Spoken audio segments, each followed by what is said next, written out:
जय हिंद दोस्तों। 23 नवंबर 2024 के करंट अफेयर्स का पहला और इम्पोर्टेंट क्वेश्चन है, खेलो इंडिया यूथ गेम्स और पैरा गेम्स 2025 की मेजबानी कौन सा राज्य करेगा? आंसर हो जाएगा बिहार। तो दोस्तों, बिहार अप्रैल 2025 में खेलो इंडिया यूथ गेम्स और पैरा गेम्स की मेजबानी करने वाला है।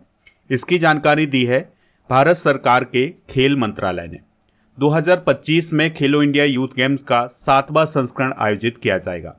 अच्छा, 2024 में जो खेलो इंडिया यूथ गेम्स हैं, यह तमिलनाडु राज्य में आयोजित किए गए थे, जिसमें पहला स्थान महाराष्ट्र ने हासिल किया था। खेलो इंडिया यूथ गेम्स की शुरुआत हुई थी 2018 में और इसका जो पहला संस्करण था यह नई दिल्ली में आयोजित किया गया था। खेलो इंडिया यूथ गेम्स में अंडर 17 और अंडर 21 के जो खिलाड़ी होते हैं वो शामिल होते हैं, यानी कि जो स्कूली छात्र और कॉलेज के छात्र होते हैं वो इसमें शामिल होते हैं। आगामी खेल प्रतियोगिताएं डिस्कस करते हैं तो क्रिकेट एशिया कप 2025 का आयोजन T20 फॉर्मेट में इंडिया में किया जाएगा और क्रिकेट एशिया कप 2027 का आयोजन वनडे फॉर्मेट में बांग्लादेश में किया जाएगा। अच्छा, क्रिकेट से रिलेटेड एक और ट्रॉफी है जिसे चैंपियंस ट्रॉफी बोला जाता है, तो इसका आयोजन 2025 में पाकिस्तान में किया जाएगा।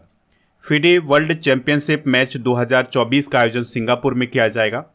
ओलंपिक ई स्पोर्ट गेम्स 2025 की मेजबानी सऊदी अरब करेगा। पुरुष FIH हॉकी विश्व कप 2026 की मेजबानी बेल्जियम और नीदरलैंड के द्वारा की जाएगी। इसी प्रकार से महिला FIH हॉकी विश्व कप 2026 का आयोजन बेल्जियम नीदरलैंड में किया जाएगा। AFC महिला एशियाई कप 2026 की मेजबानी ऑस्ट्रेलिया करेगा और ग्रीष्मकालीन ओलंपिक 2028 का आयोजन लॉस एंजल्स अमेरिका में किया जाएगा। अच्छा, 2024 में जो ओलंपिक हैं ये कहाँ आयोजित किए गए हैं? पेरिस में आयोजित किए गए हैं, यानी फ्रांस में आयोजित किए गए हैं। इसके अलावा दोस्तों, क्रिकेट विश्व कप 2027 का आयोजन साउथ अफ्रीका, नामीबिया और जिम्बाब्वे में किया जाएगा। WWF विश्व जूनियर बैडमिंटन चैंपियनशिप 2025 का आयोजन गुवाहाटी, असम में किया जाएगा और 38वें नेशनल गेम्स 2025 का आयोजन उत्तराखंड में किया जाएगा। अच्छा, 2025 में खो खो विश्व कप भी होना है, तो ये किस देश में आयोजित किया जाएगा? तो ये इंडिया में आयोजित किया जाएगा।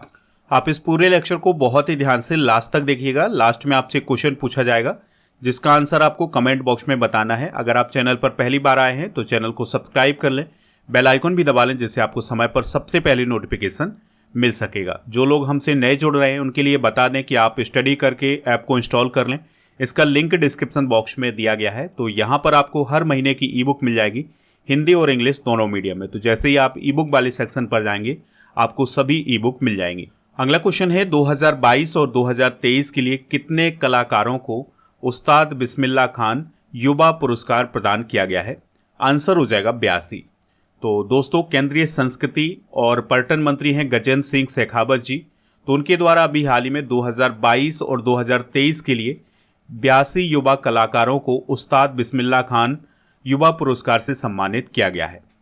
और आपको याद रखना है कि जो उस्ताद बिस्मिल्लाह खान युवा पुरस्कार है, इसकी स्थापना संगीत नाटक अकादमी के द्वारा की गई थी और इसकी स्थापना 2006 में की गई थी। तो ऐसे युवा कलाकारों को यह सम्मान प्रदान किया जाता है जिनकी उम्र 40 वर्ष से कम होती है। इस पुरस्कार को प्रदान करने का उद्देश्य है संगीत, नृत्य, नाटक, लोक और आदिवासी कला के युवा कलाकारों को सम्मानित करना और उन्हें प्रोत्साहित करना। युवा पुरस्कार में 25,000 रुपए की नगद राशि प्रदान की जाती है। दोस्तों, संगीत नाटक अकादमी की बात करें तो इसकी स्थापना 1953 में की गई थी और इसे संगीत, नृत्य और नाटक की विरासत को संरक्षित करने के लिए स्थापित किया गया था। वर्तमान में इसकी अध्यक्ष कौन है? संध्या पुरेचा। अगला क्वेश्चन है, 9वां अमूर फाल्कन महोत्सव किस राज्य में मनाया गया है? तो यह मणिपुर राज्य में मनाया गया है। तो मणिपुर राज्य का एक जिला है जिसका नाम है तामेंगलोंग, तो वहां पर 9वां अमूर फाल्कन महोत्सव मनाया गया है। देखिए दोस्तों, जो अमूर फाल्कन है यह एक प्रकार का पक्षी है और यह एक प्रवासी पक्षी है जो कि अफ्रीका से उड़ करके इंडिया में आता है और जो मणिपुर का जो तमेंगलोंग जिला है यहाँ पर ये कुछ दिनों तक रुकता है। तो इसी के संरक्षण के लिए, इसी को बचाने के लिए यह महोत्सव आयोजित किया जाता है। तो इस बार इसका 9वां संस्करण आयोजित किया गया है। दोस्तों, जो अमूर फाल्कन नामक पक्षी है ये हर साल अक्टूबर और नवंबर के महीने में तामेंगलोंग जिले में बसेरा करता है, यानी यहाँ पर कुछ दिनों तक रोकता है। बात हुई है मणिपुर की, तो मणिपुर की राजधानी क्या है? इम्फाल। और राज्यपाल हैं लक्ष्मण प्रसाद आचार्य। मुख्यमंत्री कौन है? एन बीरेन सिंह, जो कि बीजेपी से संबंधित हैं। इसकी स्थापना यानी कि मणिपुर की स्थापना 21 जनवरी 1972 को की गई थी। लोकटक झील मणिपुर राज्य में है और यह मणिपुर के विष्णुपुर जिले में है। मणिपुर में 2 नेशनल पार्क हैं, सिरुई नेशनल पार्क और केइबुल लामजाओ नेशनल पार्क। जो केइबुल लामजाओ नेशनल पार्क है यह दुनिया का एकमात्र तैरता हुआ नेशनल पार्क है। ठीक है, तो ये फैक्ट आप नोट कर लें। यहाँ के कुछ प्रमुख डांस हैं जैसे जागोई और चोलोम और थांगता, ये यहाँ के प्रमुख डांस हैं। दोस्तों मणिपुर के कुछ प्रमुख त्यौहार भी हैं जैसे यसो सांग, संगाई उत्सव और मेरा होनचोंगबा और निंगोल चोंगबा उत्सव। ये सारे उत्सव मणिपुर राज्य में मनाए जाते हैं। अच्छा, मणिपुर की लोकेशन कहाँ है? तो ये आप इंडिया का मैप देख पा रहे हैं, यहाँ पर स्थित है मणिपुर। ठीक है, इसकी जो पूर्वी सीमा है ये म्यांमार से लगती है और इसकी सीमा नागालैंड, असम और इसके अलावा मिजोरम से लगती है। चलिए कुछ इंपॉर्टेंट फेस्टिवल महोत्सव डिस्कस करते हैं। तो गुजरात में मोढेरा नृत्य महोत्सव और पतंग महोत्सव मनाया जाता है। हरियाणा में बैसाखी उत्सव और सूरज कुंड शिल्प मेला आयोजित किया जाता है। अच्छा, आप कमेंट बॉक्स में ये बताएं कि हरियाणा का जो सूरज कुंड शिल्प मेला है ये हरियाणा में किस स्थान पर लगता है, ये आप कमेंट बॉक्स में बताएं। झारखंड में सरहुल त्यौहार मनाया जाता है, दंसी, कर्मा और हल पुन्या और रोहिन त्यौहार। बिहार में बिहुला, छठ पूजा, राजगीर नृत्य महोत्सव और मधु श्रावणी मनाया जाता है। कर्नाटक में पत्तदकल नृत्य उत्सव और गुड़ी पड़वा ये सभी मनाया जाता है। गुड़ी पड़वा तो महाराष्ट्र में भी मनाया जाता है, ये भी आप याद रखिएगा। राजस्थान की बात करें तो राजस्थान में बूंदी उत्सव, मरु उत्सव, गणगौर उत्सव ये मनाया जाता है। तेलंगाना में वोनालू उत्सव, उगादी और वथुकम्मा मनाया जाता है। सिक्किम में सागा दावा और असम में माजुली उत्सव, देहिंग पटकाई उत्सव और अंबुबासी उत्सव और वेसागु उत्सव, ये सारे उत्सव आप नोट कर लें। अगला क्वेश्चन है अब्दुल्लाह माइगा किस देश के प्रधानमंत्री बने हैं? आंसर हो जाएगा माली। तो दोस्तों माली की सेना ने जनरल अब्दुल्लाह माइगा को नया प्रधानमंत्री नियुक्त किया है। कुछ समय पहले सेना के द्वारा चोगु एल मेगा को प्रधानमंत्री पद से हटा दिया गया था। अब उनके स्थान पर अब्दुल्लाह मेगा को प्रधानमंत्री बनाया गया है। माली में 2020 और 2021 में तख्ता पलट हुआ था, यानी कि माली की जो गवर्नमेंट है उसमें किसका शासन है, कौन उसको कंट्रोल करता है? सेना कंट्रोल करती है। माली अफ्रीका कॉन्टिनेंट में है, यहाँ पर आप इसकी लोकेशन देख सकते हैं और इसकी जो कैपिटल है वो है बमाको। राष्ट्रपति हैं यहाँ के असिमी गोइता, जो कि अंतरिम राष्ट्रपति हैं और यहाँ पर जो करेंसी चलती है वो चलती है वेस्ट अफ्रीकन CFA फ्रैंक। कुछ इंपॉर्टेंट नियुक्तियां डिस्कस करते हैं। तो कैरोलिन लेविट अभी हाल ही में अमेरिका के राष्ट्रपति भवन व्हाइट हाउस की प्रेस सचिव बनी है। तुलसी गब्बार्ड अमेरिकी राष्ट्रीय खुफिया निदेशक बनी है। नवीन रामगुलाम मॉरिशस के PM बने हैं। शिगेरू इशिबा जापान के 103वें प्रधानमंत्री बने हैं। एलेक्स डिडियर फिल्स एम हैती के PM बने हैं। तैयब इकराम अंतर्राष्ट्रीय हॉकी महासंघ के अध्यक्ष बने हैं और क्वान हाई ली विश्व नौकायन के अध्यक्ष बने हैं और मेया सेंडू मोल्दोवा की राष्ट्रपति बनी हैं। नंदन कुमार झा अंतर्राष्ट्रीय माइंड स्पोर्ट्स एसोसिएशन के अध्यक्ष और अब्दी रहमान मोहम्मद अब्दुल्लाही सोमालीलैंड के राष्ट्रपति बने हैं। अगला क्वेश्चन है हाल ही में PM मोदी ने किस देश की संसद के विशेष सत्र को संबोधित किया है? आंसर हो जाएगा गुआना। तो आपको पता है कि अभी हाल ही में PM मोदी 5 दिन की विदेश यात्रा पर गए थे और इसमें उन्होंने 3 देशों की यात्रा की है। तो सबसे पहले वो नाइजीरिया, फिर ब्राज़ील और फिर इसके बाद लास्ट में वो गुआना गए हैं। तो गुआना में वो 56 सालों में पहली बार किसी भारतीय प्रधानमंत्री के रूप में गए हैं, यानी कि पहली बार भारत के प्रधानमंत्री ने गुआना की यात्रा की है। दोस्तों PM मोदी ने गुआना की संसद के विशेष सत्र को संबोधित किया है और यह PM मोदी का विदेशी संसद में 14वां अभिभाषण है, यानी कि वो 14 बार विदेशी संसद को संबोधित कर चुके हैं। और इसके अलावा आपको याद रखना है कि मनमोहन सिंह 7 बार विदेशी संसद को संबोधित कर चुके हैं। PM मोदी विदेशी संसद को सबसे ज़्यादा बार संबोधित करने वाले पहले भारतीय प्रधानमंत्री बन गए हैं। गुआना की अगर हम बात करें तो दोस्तों यह दक्षिण अमेरिका महाद्वीप में स्थित है। राजधानी है इसकी जॉर्ज टाउन। करेंसी है गुआना डॉलर। गुआना का मतलब ही होता है पानी की भूमि, और यहाँ के वर्तमान में राष्ट्रपति हैं इरफान अली। दोस्तों, गुआना में भारतीय मूल के लोग काफ़ी अधिक संख्या में रहते हैं और यहाँ पर गिरमिटिया मजदूर ज़्यादातर रहते हैं। तो जब भारत में अंग्रेज़ों का शासन था तो अंग्रेज़ों के द्वारा भारतीय मजदूरों को कई देशों में ले जाया गया था, तो उनमें से एक देश था गुआना। ठीक है, तो गुआना में जो भारत से मजदूर आए थे उनको गिरमिटिया मजदूर कहा जाता है। अगला क्वेश्चन है, किस राज्य को सर्वश्रेष्ठ समुद्री राज्य का पुरस्कार दिया गया है?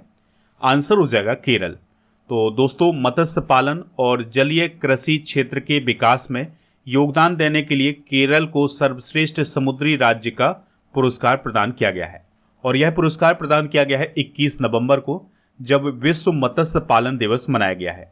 दोस्तों, जो विश्व मत्स्य पालन दिवस 2024 मनाया गया है, इसकी थीम क्या थी? भारत का नीला परिवर्तन, लघु स्तरीय और सतत मत्स्य पालन को सुदृढ़ बनाना। तो ये इसकी थीम थी। और दोस्तों, विश्व मत्स्य पालन दिवस के अवसर पर जो पुरस्कार प्रदान किए गए हैं उनमें सर्वश्रेष्ठ समुद्री राज्य का दर्जा दिया गया है केरल को, और सर्वश्रेष्ठ अंतर्देशीय राज्य का दर्जा दिया गया है तेलंगाना को, सर्वश्रेष्ठ हिमालयी और पूर्वोत्तर राज्य का दर्जा दिया गया है उत्तराखंड को, और सर्वश्रेष्ठ केंद्र शासित प्रदेश का दर्जा दिया गया है जम्मू और कश्मीर को। इसके अलावा दोस्तों, सर्वश्रेष्ठ जिला पुरस्कार श्रेणी में सर्वश्रेष्ठ समुद्री जिला बना है कोल्लम, जो कि केरल का है। सर्वश्रेष्ठ अंतर्देशीय जिला बना है कांकेर, जो कि छत्तीसगढ़ का है। सर्वश्रेष्ठ हिमालयी और पूर्वोत्तर जिला बना है दरांग, जो कि असम में है। सर्वश्रेष्ठ केंद्र शासित प्रदेश का जिला कौन बना है? कुलगाम, जो कि जम्मू और कश्मीर में है। अगला क्वेश्चन है, हाल ही में अंतर्राष्ट्रीय क्रिमिनल कोर्ट यानी आईसीसी ने किसके खिलाफ अरेस्ट वारंट जारी किया है? आंसर हो जाएगा बेंजामिन नेतन्याहू। तो इजराइल के प्राइम मिनिस्टर बेंजामिन नेतन्याहू के खिलाफ अंतर्राष्ट्रीय क्रिमिनल कोर्ट ने अरेस्ट वारंट जारी किया है। तो नेतन्याहू के खिलाफ गाजा में युद्ध अपराध यानी वॉर क्राइम का आरोप लगाया गया है, और इसी के चलते हुए उन्हें अरेस्ट वारंट जारी किया गया है।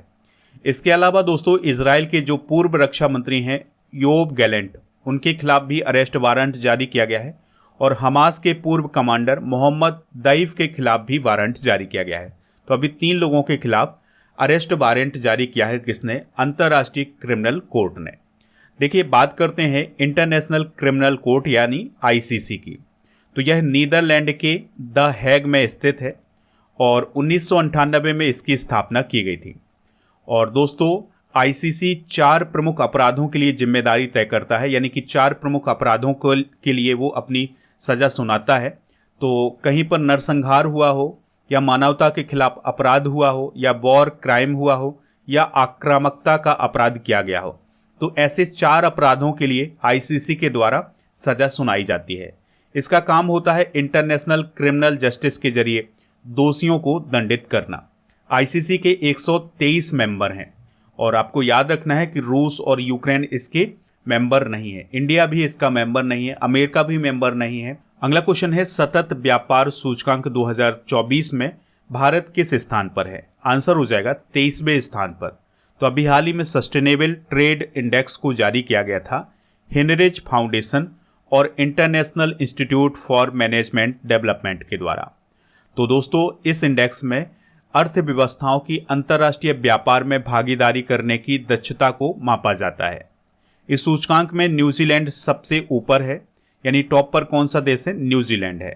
तो न्यूजीलैंड सबसे टिकाऊ व्यापार अर्थव्यवस्था है, और भारत का स्थान आप जरूर याद रखिएगा, भारत 23वें नंबर पर है।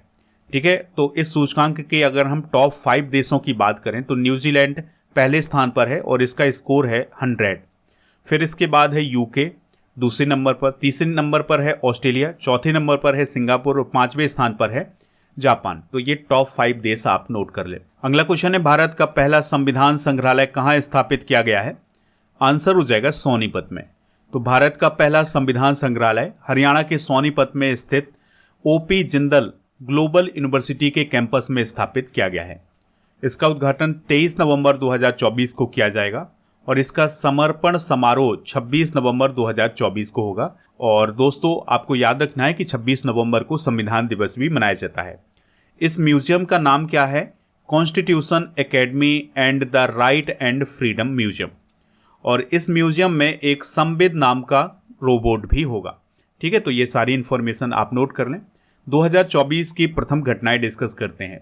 तो दुनिया के पहले ओम आकार के मंदिर का उद्घाटन पाली जिला में किया गया है, जो कि राजस्थान में है। हाइब्रिड पिच तकनीक का उपयोग करने वाला पहला स्टेडियम है धर्मशाला, जो कि हिमाचल प्रदेश में है। लक्षद्वीप में शाखा खोलने वाला पहला निजी बैंक कौन है? HDFC bank. और 4 दिन वर्क वीक वाला एशिया का पहला देश कौन है? सिंगापुर। मेनिंजाइटिस का टीका पेश करने वाला दुनिया का पहला देश कौन है? नाइजीरिया। अंतरिक्ष की यात्रा करने वाले पहले भारतीय पर्यटक कौन है? गोपी थोटाकुरा। देश की पहली अंडर वाटर मेट्रो की शुरुआत कोलकाता में की गई है। BSF की पहली महिला स्नाइपर कौन है? सुमन कुमारी। गर्भपात को संवैधानिक अधिकार का दर्जा देने वाला पहला देश कौन है? फ्रांस। दुनिया की पहली 3D प्रिंटेड मस्जिद का अनावरण सऊदी अरब में किया गया है। अगला क्वेश्चन है, इसरो और किस देश की अंतरिक्ष एजेंसी ने गगनयान के लिए समझौते पर हस्ताक्षर किए हैं? आंसर हो जाएगा ऑस्ट्रेलिया। तो दोस्तों, इसरो और ऑस्ट्रेलिया की अंतरिक्ष एजेंसी यानी ASA ने भारत के गगनयान मिशन के लिए चालक दल और मॉड्यूल रिकवरी पर सहयोग के लिए एक समझौते पर अभी हाल ही में हस्ताक्षर किए हैं। दोस्तों, भारत का पहला मानव युक्त अंतरिक्ष मिशन कौन है? गगनयान। और यह मिशन इसरो के द्वारा संचालित किया जा रहा है, यानी गगनयान के द्वारा मानव को अंतरिक्ष में भेजा जाएगा। दोस्तों, इसरो के द्वारा 2025 में गगनयान को लॉन्च किया जा सकता है। दोस्तों, इस मिशन के लिए इसरो के द्वारा एक व्योमित्र नाम का एक रोबोट भी बनाया है, जिससे गगनयान के लिए जितने भी प्रयोग हैं वो किए जा रहे हैं। नेक्स्ट क्वेश्चन है, कौन सा देश ICA वैश्विक सहकारी सम्मेलन की मेजबानी करेगा? आंसर हो जाएगा इंडिया। तो यह सम्मेलन 25 से 30 नवंबर 2024 तक नई दिल्ली में आयोजित किया जाएगा। अगला क्वेश्चन है, हाल ही में किसे बांग्लादेश का मुख्य चुनाव आयुक्त नियुक्त किया गया है? आंसर हो जाएगा AMM नासिरुद्दीन को।